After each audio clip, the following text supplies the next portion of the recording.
الحمد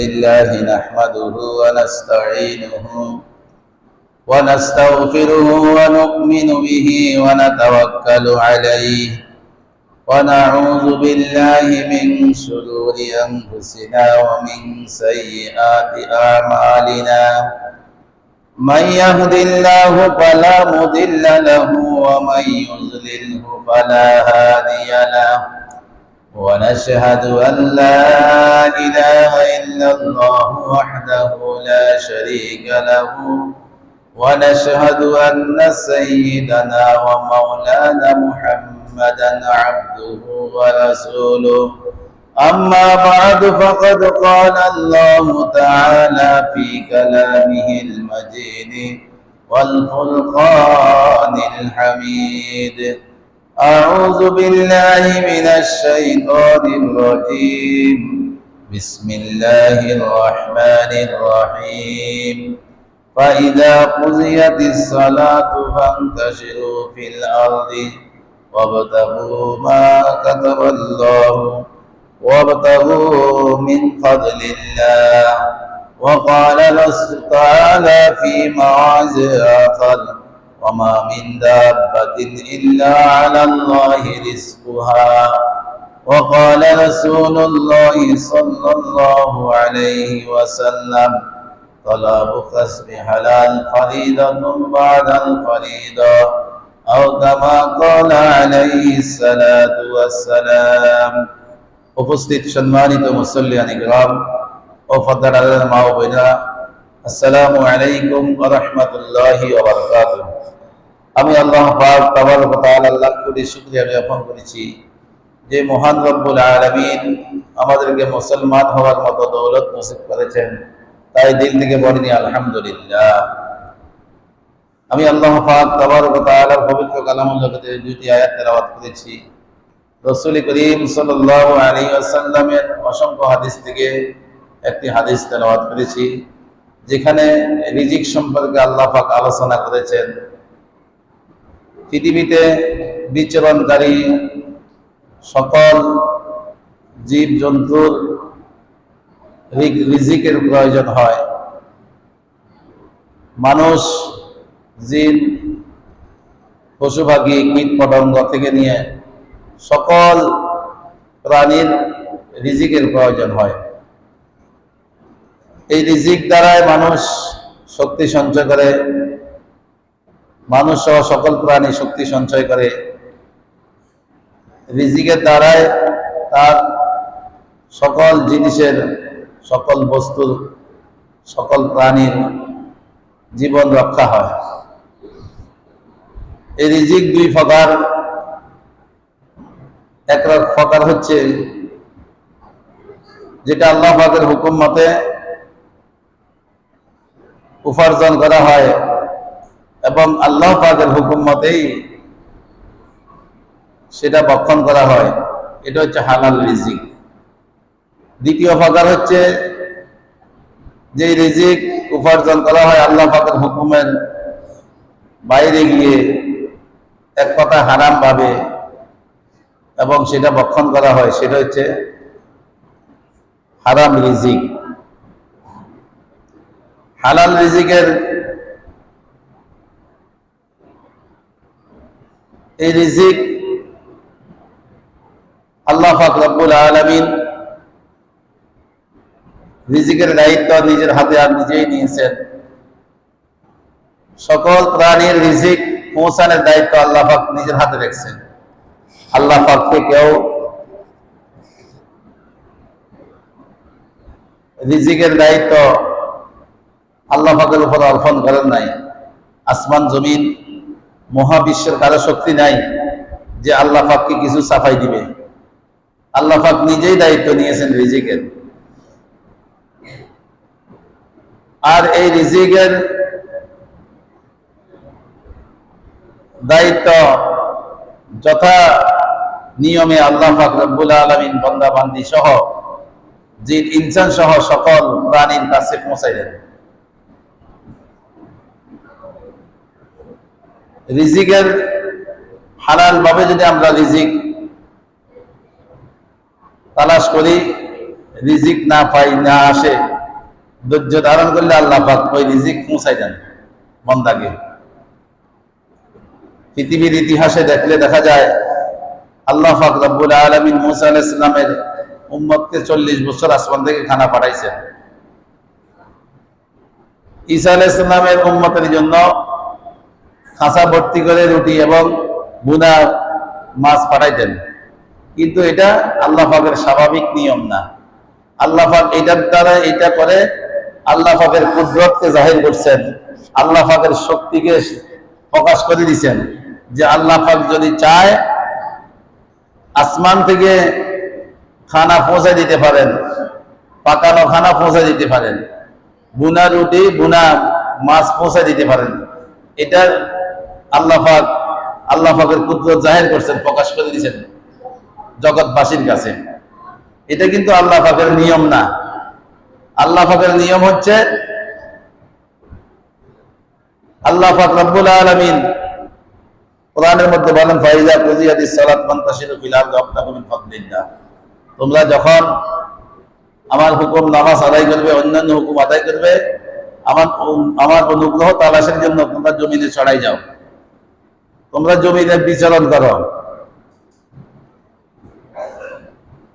জমিনে রিজিক তালাশ করার জন্য, বিচরণ করার জন্য বলা হয়েছে। তো আল্লাহ পাক রব্বুল আলামিন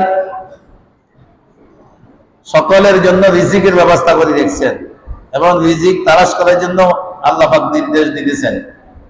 এই রিজিক প্রত্যেকের যোগ্যতা অনুসারে বিভিন্ন মাধ্যমে আহরণ করবে। যে আহরণ করবে কিভাবে? যে শিক্ষিত সে মেধা দিয়ে, যে অশিক্ষিত সে শ্রম দিয়ে, বিভিন্ন পর্যায়ে আল্লাহ পাক রিজিকের ব্যবস্থা করে রেখেছেন। এবং প্রত্যেকের রিজিকের সন্ধান যোগ্যতা অনুসারে করতে হবে, আয়াত নিজের যোগ্যতা অনুসারে করতে হবে। তো হালাল রিজিক যেটা আল্লাহ পাকের হুকুম মতে উপার্জন করা হয়, হারাম রিজিক যেটা আল্লাহ পাকের হুকুমের বাইরে গিয়ে উপার্জন করা হয়। হালাল রিজিকের দ্বারা মানুষের মধ্যে নূর তৈরি হয়, মানুষের দিল আলোকিত হয়। হালাল রিজিকের দ্বারা মানুষ আল্লাহ পাকের হুকুমের উপরে উঠতে সহজ হয়, আল্লাহ পাকের হুকুম মানা সহজ হয়। দেওবন্দ মাদ্রাসার ইতিহাসে লেখে যে দেওবন্দ মাদ্রাসার পাশে একজন মিয়াজি আব্দুল্লাহ নামে এক লোক ছিল। সে সাধারণ লোক ছিল, ঘাস কাটি, সেই ঘাস বিক্রি করে তার জীবিকা নির্বাহ হইত। সে প্রত্যেকদিন এক বোঝা ঘাস কাটে নিত। খুবই আল্লাহওয়ালা ছিল, খুবই বিশুদ্ধ লোক ছিল। সে ওই ঘাস বাজারে বিক্রি করার জন্য আনার আগেই মানুষ অপেক্ষায় থাকতো তার ঘাসটা কেনার জন্য। কারণ মানুষের একিন ছিল, বিশ্বাস ছিল উনি আল্লাহওয়ালা, উনি খুব বুজুর্গ লোক, ওনার ঘাস ক্রয় করি, খরিদ করি, যদি তার গরুরে গাভীকে বা মহিষকে খাওয়ায় তাহলে গাভীর মধ্যে বরকত হবে, দুধের মধ্যে বরকত হবে, এবং যে তার ঘাস খাওয়াইতে পারে তার অর্থ সম্পদের মধ্যে বরকত হবে। এরকম একটা একিন ছিল মানুষের। তার ঘাসের খুব চাহিদা ছিল। ইতিহাসে লেখে যে 6 আনা সে তার ঘাসের বোঝা বিক্রি করত। তার ঘাসের খুব চাহিদা ছিল। ঘাসের চাহিদা থাকার পরেও 6 আনার বেশি উনি ওইটার দাম বাড়াইতেন না। এখান থেকে আমাদের শিক্ষা নেওয়া দরকার যে আমাদের যে কোনো জিনিসের চাহিদা হইলে আমরা তার ন্যায্য মূল্য, যেটা ওই ন্যায্য মূল্য থেকে আমাদের স্বভাব, আমাদের এখন আচরণ, আমাদের অভ্যাস যে জিনিসের চাহিদা বাড়ি যায়, মানুষকে জিম্মি করি ওই জিনিসের অধিক, ওই জিনিস থেকে আমরা অধিক মুনাফা অর্জন করি। কিন্তু ইসলামী শরীয়ত মতে, কোরআনের সংবিধান মতে যে জিনিসের চাহিদা বাড়ে সেই জিনিসের দাম আরো কমে যাবে। কারণ চাহিদা বাড়ার কারণে আমি 1000 টাকা বিক্রি করলে অন্য সময় আমি এখন চাহিদা বাড়ার কারণে 10,000 টাকা বিক্রি করতে পারি। তো চাহিদা বাড়লে এটার দাম কমাই দেওয়া দরকার, কারণ আমার বিক্রি বেশি হইতেছে, লাভ বেশি হইতেছে। তো আমাদের সিস্টেম হচ্ছে উল্টা। আমরা প্রত্যেকেই হালাল, আমি যে কাজ কারবার করতেছি, যে ব্যবসা বাণিজ্য করতেছি, যে উপার্জন করতেছি, হালাল উপার্জনের যেই আমাকে আপনাকে করার জন্য নির্দেশ দেওয়া হয়েছে, ওইটার চিন্তা ভাবনা আমাদের মধ্যে খুবই কম থাকে। তো বলতেছিলাম, মিয়াজি আব্দুল্লাহ, যিনি দেওবন্দ মাদ্রাসার পাশে ছিলেন বুজুর্গ, ওনার অনেক চাহিদা ছিল ওনার ঘাসগুলার, কিন্তু উনি 6 আনার বেশি বিক্রি করতেন না। 6 আনায় বিক্রি করে 2 আনা তার পরিবারের জন্য খরচ করতেন, 2 আনা সঞ্চয় করতেন, 2 আনা ফকির মিসকিনের মধ্যে বন্টন করে দিতেন। এই ছিল ওনার এই 6 ঘাস বিক্রি করে প্রত্যেক দিনের ঘাসের উপার্জনের টাকার এইভাবে উনি খরচ করতেন। পুরা বছর 2 আনা করে জমা করে 60 টাকা বা 60 টাকার উপরে হইতো, সেটা বছরে একবার দেওবন্দ মাদ্রাসার শিক্ষকদেরকে দাওয়াত করে খাওয়াইতেন। এবং দেওবন্দের ইতিহাসে লেখে যে দেওবন্দ মাদ্রাসার যে ছাত্র শিক্ষকেরা ছিল তারা অপেক্ষা থাকতেন মিয়াজি আব্দুল্লাহ সাহেব কোন দিন দাওয়াত দেয়। এটার কারণ কি? বলতেছে উনি যে হালাল পন্থায় উপার্জন করতেন, উনি যে অনেক আল্লাহ ওয়ালা ছিলেন, বুজুর্গ ছিলেন, আল্লাহ পাকের হুকুম মতে উপার্জন করতো, আল্লাহ পাকের হুকুম মতেই ব্যবসা করি যে টাকা ব্যয় করত, ওনার খানা খাইলে 1 মাস পর্যন্ত দেওবন্দ মাদ্রাসার মহতামিম, যিনি প্রিন্সিপাল, যিনি পরিচালক, উনি লেখেন যে 1 মাস পর্যন্ত ওনার খানাটা খাইলে দিলের মধ্যে নূর আলোকিত হয়ে যায়। দিল ভালো কাজের দিকে, নামাজ পড়তে বেশি বেশি নামাজ পড়তে মনে চায়, বেশি বেশি কিতাব পড়তে মনে চায়, বেশি বেশি জিকির করতে মনে চায়, বেশি বেশি হালাল রাস্তায় চলতে মনে চায়। কি বলতেছেন? আমার আপনার মতন নয়, দেওবন্দ মাদ্রাসার প্রিন্সিপাল যে শাহ ইয়াকুব সাহেব বলতেছেন যে আমরা শাহ মিয়াজি আব্দুল্লাহ সাহেবের খানার কোন দিন খানা খাওয়াবো এই অপেক্ষা দেখতাম, ওনার খানার মধ্যে এত বরকত। তো যে বলা হয়েছে হালাল খানা খাইলে শরীরের মধ্যে, দেহের মধ্যে, দিলের মধ্যে নূর পয়দা হয়। হালাল খানায় মানুষকে ভালো কাজের দিকে উদ্বুদ্ধ করে, খারাপ কাজ থেকে ফিরাই রাখে, খারাপ কাজ থেকে বিরত রাখে।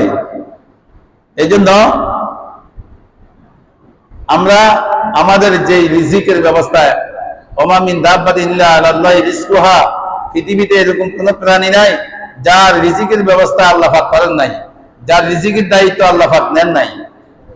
আমরা যদি হালাল উপার্জনে, হালাল ফলটা উপার্জন করতে গিয়ে যদি উপার্জন নাও করতে পারি, ধৈর্য ধারণ করি, আল্লাহ পাক রব্বুল আলামিন আমাদের জন্য রিজিকের ব্যবস্থা করে দিবেন।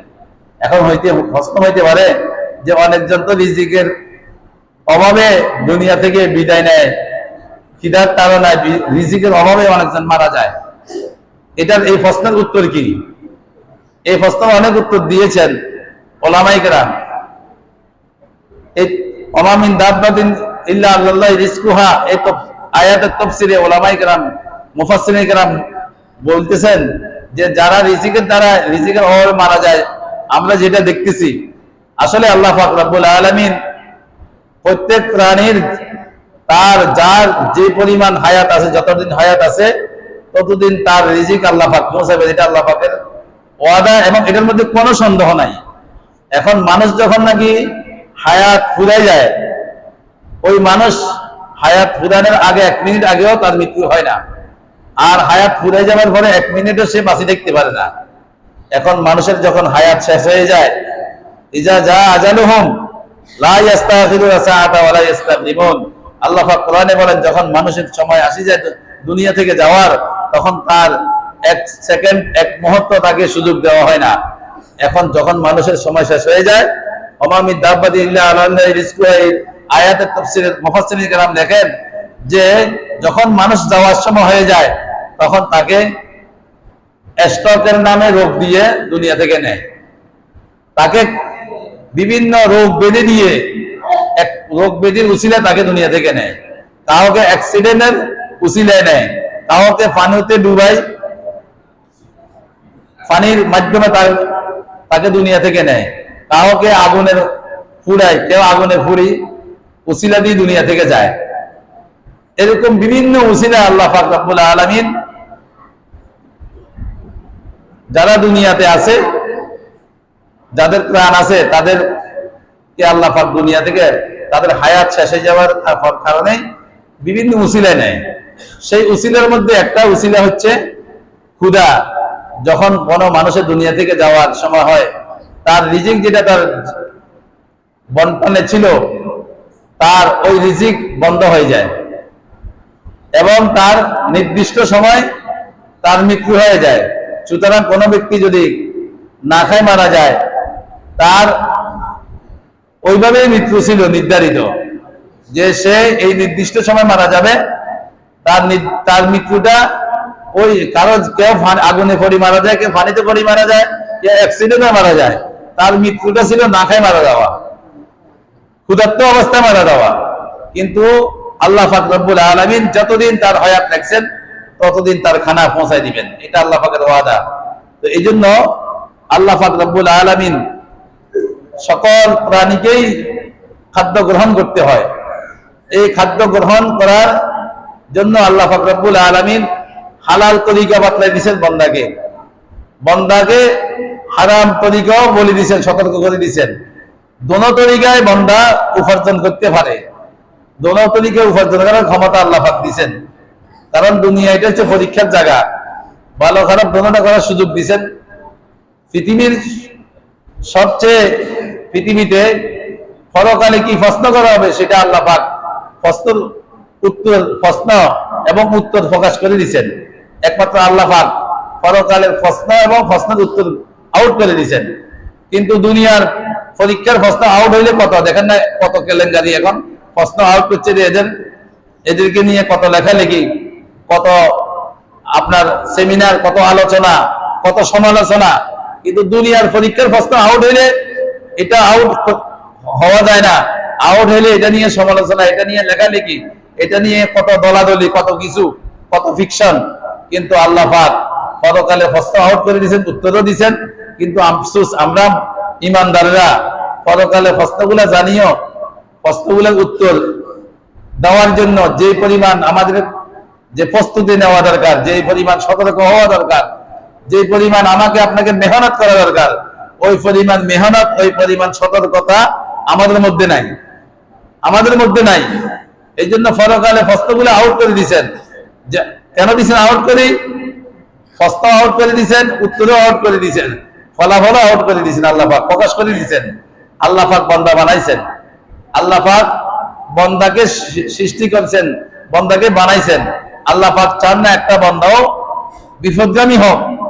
শয়তান যখন আল্লাহ পাকের হুকুম অমান্য করে শয়তান হয়ে গেছে, বলতেছে আপনি আমাকে মানুষের, জিনের রগে রগে হাঁটার ক্ষমতা দেন। আল্লাহ পাক বললেন তোমাকে অবকাশ, তোমাকে এই সুযোগ দিলাম।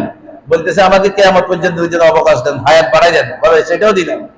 এখন শয়তান আমাদের বলে যে আয় বাড়ি দাঁড়া, আপনার বন্ধা সবগুলোকে আমি রগে রগে ঢুকি ঢুকি ধোকা দিয়ে তাদেরকে ডাইন দিক দিয়ে, বাম দিক দিয়ে, সামনে দিয়ে, পিছনের দিক দিয়ে ধোকা দিয়ে আমি তাদেরকে ধ্বংস করে দিব, তাদেরকে জাহান্নামের দিকে নিয়ে যাবো। আল্লাহ পাক বলছে যে আমার খাঁটি বান্দা, তুমি কিছু করতে পারবে না। তুমি ডাইন দিক, বাম দিক, সামনের দিক, পিছন দিক থেকে ধোকা দিবা। আমার বন্দারা উপরের দিক দিয়ে হাত উঠায় আমার কাছে সাহায্য চাইবে, আমার বন্দারা সেজদা দিয়ে জমিনে আমার কাছে সাহায্য চাইবে। আমি আমার বন্দাদের গুনাহ মাফ করে দিব। তুমি ধোকা দিয়ে জাহান্নামের কাছে নিবা, আমার বন্দারা হাত উপরের দিকে উঠায় মাফ চাইবে, সেজদা দিয়ে মাফ চাইবে। আমি আমার বন্দাদেরকে মাফ করে জান্নাতের ফয়সালা করে দিব, জান্নাতের ফয়সালা করে দিব। তো এখন আমরা শয়তানের ধোকায় পড়ে যাইলে আমাদের ক্ষতি আমরা করলাম, শয়তানের প্রলোভনে পড়ে গেলে আমরা আমাদের ক্ষতি করলাম। এই জন্য হালাল রিজিকের একটা প্রভাব আছে।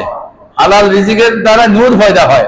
হালাল রিজিকের দ্বারা যে দেওবন্দ মাদ্রাসার যেই বললাম মিয়াজি আব্দুল্লাহর কথা, উনি বুজুর্গ লোক, ওনার ঘাস বিক্রির যে টাকা, এটা খাওয়ার পরে দেওবন্দ মাদ্রাসার প্রিন্সিপাল মোহতামিম ইয়াকুব নানুতুবি রহমতুল্লাহ আলাইহি বলেন যে 1 মাস পর্যন্ত আমি নূর অনুভব করি, 1 মাস পর্যন্ত নূর অনুভব করি। সেখানে খালি ভালো কাজের দিকে মন ধাবিত হয়। এই জন্য উনি কোন সময় দাওয়াত করবেন এটার জন্য অপেক্ষা থাকতেন। হালাল রিজিকের আল্লাহ পাক সকল প্রাণীর রিজিকের ব্যবস্থা নিছেন, ব্যবস্থা করে নিছেন। এটা যে এই রিজিকের ব্যবস্থা আল্লাহ পাক করে দিয়েছেন। ইমাম কুতুবী রহমতুল্লাহ আলাইহি তার তাফসীরে লেখেন যে আশআরী সম্প্রদায়ের কিছু লোক রাসূল সাল্লাল্লাহু আলাইহি সাল্লামের খেদমতে ইয়েমেন থেকে আসতেছেন। তখনকার যুগে তো কোনো এরকম যানবাহন ছিল না, হেলিকপ্টার বা বিমান ছিল না, মানুষ হাঁটি হাঁটি আসতো এক দেশ থেকে আরেক দেশে, এবং খাদ্যদ্রব্য নিয়ে আসতো সাথে। খাদ্যদ্রব্যগুলো নিয়ে রওনা দিছে। মদিনা আসার পরে তাদের খাদ্যদ্রব্য শেষ হয়ে গেছে। এখন তারা পরামর্শ করলো যে আমাদের যে খাদ্যদ্রব্য শেষ হয়ে গেছে, নবী মুহাম্মদ রাসূলুল্লাহ সাল্লাল্লাহু আলাইহি ওয়াসাল্লামের কাছে গিয়ে একজন প্রতিনিধি পাঠাইলো, ওনার থেকে মানে কোনো খাদ্যদ্রব্যের কোনো ব্যবস্থা করতে পারে কিনা। ওই লোক যাই যখন রাসূলুল্লাহ সাল্লাল্লাহু আলাইহি ওয়াসাল্লামের বাড়ির পাশে গেলেন, হুজরার পাশে গেলেন, তার কানের মধ্যে আওয়াজ আসলো, রাসূলুল্লাহ সাল্লাল্লাহু আলাইহি ওয়াসাল্লাম কোরআন তেলাওয়াত করতেছেন। কোরআন শরীফের আয়াত যেটা আমি তেলাওয়াত করলাম, আমা মিন দাব্বাতিন ইল্লা আলাল্লাহি রিজকুহা, জমিনের মধ্যে এরকম কোন প্রাণী নাই যেটার রিজিকের ব্যবস্থা আল্লাহ পাক করেন নাই, যেটার রিজিকের ব্যবস্থা আল্লাহ পাকের কাছে নাই। এই ব্যক্তি এই কথা শুনি বলতেছে কোরআন শরীফের আয়াত তো সত্য, আল্লাহ যেটা বলে কোরআনে এটা তো সত্য। তাই আল্লাহ পাক যখন রাসূলের মুখ থেকে কোরআন তেলাওয়াতের মাধ্যমে শুনতেছি, আরবি তারা বুঝতো, তাদের ভাষা আরবি, যখন এটা শুনলো যে কোন প্রাণী পৃথিবীর মধ্যে নাই যার রিজিকের ব্যবস্থা আল্লাহ পাক করেন নাই, এই আয়াত যখন উনি শুনলেন, কোনো কথা না বলি, রাসূলের কাছে কোনো কিছু আরজ না করি, কোনো কিছু যে আবেদন না করিস, সাথীদের কাছে চলে আসছেন। সাথীদের কাছে আসি বলতেছে যে আমাদের রিজিকের ব্যবস্থা একটা ব্যবস্থা আল্লাহ পাকের তরফ থেকে হবে। এখন সাথীরা মনে করছেন যে রাসূলের কাছে গেছেন, রাসূল একটা আবেদন করছেন, রাসূল একটা ব্যবস্থা করবে। সাথীরা এটা মনে করি সবাই তালিম বিভিন্ন ইবাদতে তারা লাগিয়ে গেছেন।